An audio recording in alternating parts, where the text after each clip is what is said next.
Hello, I'm Stuart Bloor and that's the River Severn behind me. I'm at a point where some people might consider it the lower limit of the Middle Severn, whereas others might say it's the upper part of the lower. It's one of those grey areas. There's no legal definition as to middle, lower and upper Severn. Some places are obvious, but where the stretches, the sections tend to mingle, then that's where the the issues come in. Although not major issues, of course, just in terms of definition issues. But for me personally, I consider the lower Severn Stourport down, because that's where it's navigable, and I'm below Stourport and there are boats on here, so it's the upper parts of the lower Severn as far as I'm concerned. But at the end of the day, none of that really matters. I'm here to catch barbel. Let's go. I'm just about to cast my first rod out. Got a lead there. It's fixed, but only with a power gum knot. See it there? So in the event of a snag, that soon gives. It's a very, very weak knot. And there's the business end. Inside there is my bait. I'll tell you all my my bait details in the article, but for now, get the first rod out and fishing.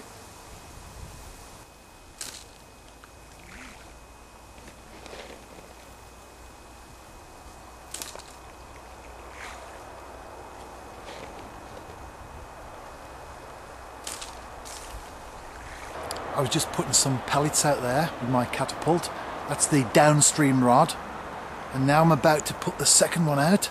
As you can see, similar setup as in a PVA bag, but different ingredients in there, different bait as well. And I'm going to fish this one just ahead of the swim, so more or less straight out, as it were. Not much flow on at all, and this is the lower Severn as well, so it's deep and wide. So at this time of the year, when we haven't had any rain like fits the bill at the moment, then it's nice and easy to fish with two rods. I've done my bit now, got both the rods out, put some bait out. I'm confident, as always. The sun's setting now and it's quite cool. Got my hat on, got my all-in-one suit, and I've just poured me a cup of tea. So it's time to take a break, watch the rod tops, and hopefully I'll get a fish before it's dark. That'll be good. Capture it on film then.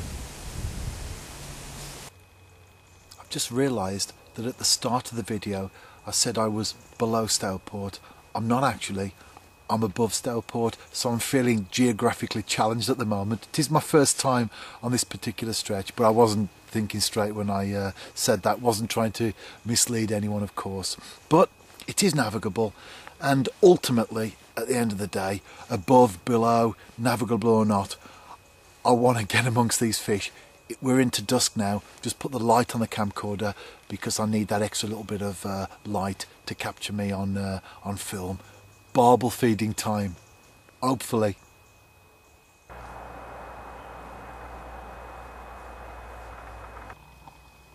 It's well and truly dark now.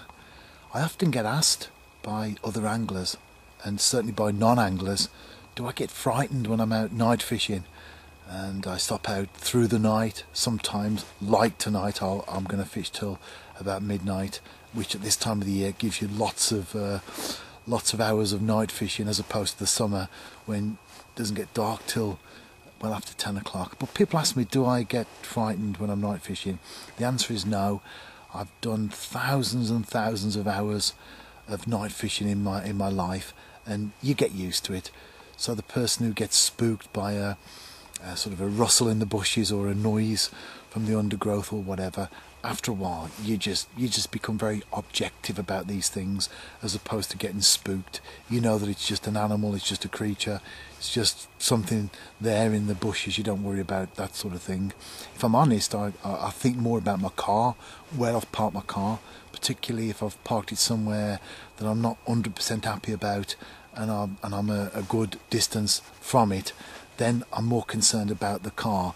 So these days I tend to try and look for places that the car's safe, even if it means I've got an extra walk. I know the car's safe, maybe parked by houses or in a car park that's well off the beaten track.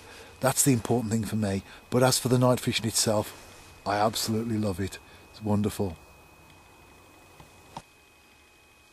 It's gone 10:30 and it's been very, very quiet so far.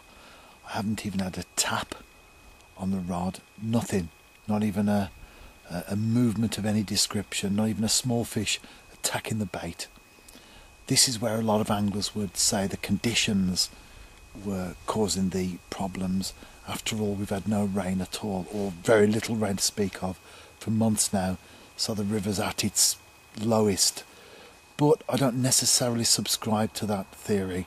After all, I have had doubles this season so far from both the lower Severn and the middle Severn, and the fish that I've caught, not just the doubles but also the other fish as well, have all been well padded out, so they have been feeding. So the idea that fish don't feed during these spells of no rain, as I say, I don't necessarily buy into that. I think small, narrow, clear rivers that are very shallow, obviously they're affected more by lack of rain.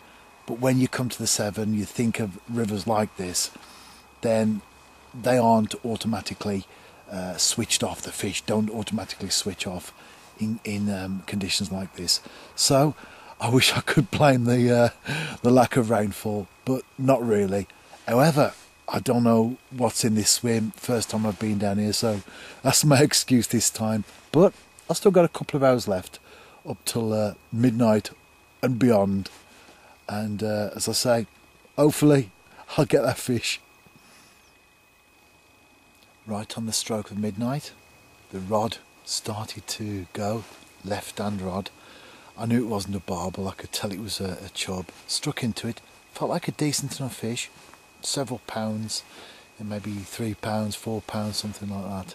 But unfortunately I had a hook pull after a few moments. Never mind, rod's back out, so I'm still looking for that fish. It's now 3 AM and I'm ready to pack away. I stayed a little bit longer than I originally intended, hoping to connect with that fish, but the river is absolutely dead, no sign of life at all. That lost chub earlier on, that was the only action I've had all session. The video comes to an end, but of course the article continues. I will have more barbel sessions to come.